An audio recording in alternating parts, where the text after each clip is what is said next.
재범을 막는 가장 효과적인 방법이 뭘까요? 강한 처벌, 지속적인 교화, 아니면 보호수용법? 보호수용법이란 뭘까요? 보호수용법은 형기후에도 관리가 필요하다고 판단되는 아동 성폭행범, 상습 성폭력범, 연쇄살인범과 같은 흉악범을 일정 기간 사회화 격리시키는 법입니다. 별도의 시설에 출소자들을 격리해 재범을 물리적으로 막는 거죠. 그러나 현재 우리나라의 보호수용법은 따로 제정돼 있지 않습니다. 성폭행범의 경우 전자발찌를 활용해 지속적으로 감시하고 통제하는 전자감독제도만 시행되고 있는데요. 전자발찌 착용자의 재범이 해마다 평균 60여 건 일어나고 있고 재범의 절반 정도가 발찌의 경보 기준인 거주지 반경 1km 이내에서 일어나다 보니 보호수용법의 필요성에 대한 사람들의 목소리가 높아지고 있습니다. 아니, 그럼 당장 보호수용법을 도입하면 되지 않냐고요? 그게 말처럼 쉽지가 않습니다. 대한민국에는 보호수용법 이전에 사회보호법이 있었습니다. 사회보호법은 재범의 위험성이 있고 특수한 교육, 치료가 필요하다고 판단되는 사람들에 한해 별도의 보호관찰 기관을 지정하는 법이었는데요. 1980년 12월 보호관찰을 위한 삼천교육대가 창설되자 문제가 발생하기 시작했습니다. 삼천교육대에서 강력 범죄자들을 소탕한다는 명분으로 반인륜적인 육체적 형벌, 헌병들의 감시 등 인권 탄압이 이루어졌기 때문입니다. 반정부 인사, 불온 선동자, 허위사실 유포자 등 사회 풍토문란을 일으킨다는 이름으로 억울하게 끌려간 사람들도 있었습니다.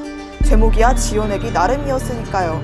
그 결과 1988년 국정감사에서 삼천교육대로 인한 현장 사망자가 52명, 후유증으로 인한 사망자 397명, 정신장애 등 상해자가 2,678명에 달한다는 내용이 발표됐고요. 꾸준히 인권침해, 이중처벌 등 논란이 일자 결국 사회보호법은 2005년 8월 4일 폐지됐습니다.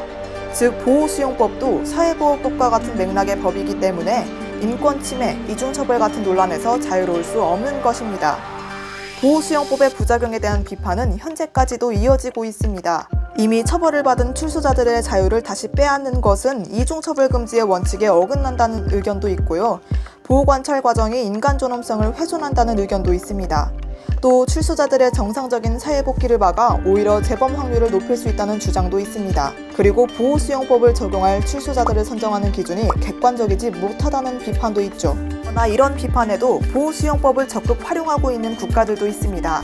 독일의 경우 살인, 성폭행 등 중범죄를 저지른 재소자가 출소 후 일반 시민에게 위해를 가할 수 있다고 판단될 때 사후적 보안 감호 수용을 명령하고 있고요. 스위스에서는 강도, 강간, 인신매매범 등에 대해 형 집행 후 무기한 보호감찰 처분을 내릴 수 있도록 하고 있습니다. 재범의 위험성이 인정되고 치료에 아무런 성과가 없어 지속적인 치료가 불가능하다는 판단이 내려졌을 때 보호감찰 처분을 내리는 거죠. 오스트리아의 경우에도 폭력 또는 협박으로 신체와 재산 등을 침해했을 시 보호수용 처분을 내릴 수 있도록 하고 있습니다. 이렇게 해외에서는 멀쩡하게 운영되고 있는 제도를 우리나라에서는 못한다고 하고 있으니 국민들의 답답함도 이해가 됩니다. 아니, 그리고 솔직히 말해서 뚝배기를 깨버려도 모자랄 판에 뭔 놈의 인권 침해니 이중처벌이니 보호수용제도의 부작용이 피부로 와닿지 않는 것도 사실이죠. 강력범죄를 저지른 재소자들을 출소 후에도 꾸준히 관리할 필요가 있다는 것은 분명합니다. 범죄자들로부터 개인의 안전과 사회의 질서를 지키는 것이 법의 목적이었으니까요. 법의 목적은 그뿐만이 아닙니다. 법은 일반 국민들이 광기에 물들지 않게 막아야 합니다. 우리는 범죄자들을 향한 분노에 점차 무뎌지고 있습니다. 영원히 사회로부터 격리될 거라 생각했던 흉악범들이 어느새 우리 곁으로 돌아올지도 모른다는 불안감 때문에 잔혹한 결정들을 서슴없이 내리곤 하는 거죠. 그게 설령 반인륜적인 행위라 해도 말입니다. 그런데 과연 범죄자들을 막기 위해 반인륜적인 행위를 해도 되는 걸까요?